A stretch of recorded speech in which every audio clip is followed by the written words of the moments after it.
Being a field service engineer is different every day.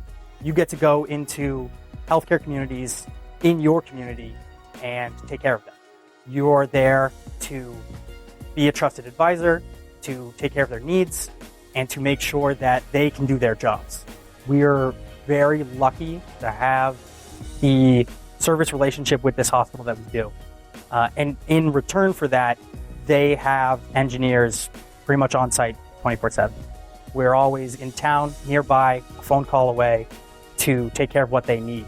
So we thank them endlessly for working with us when they have needs, when they have problems.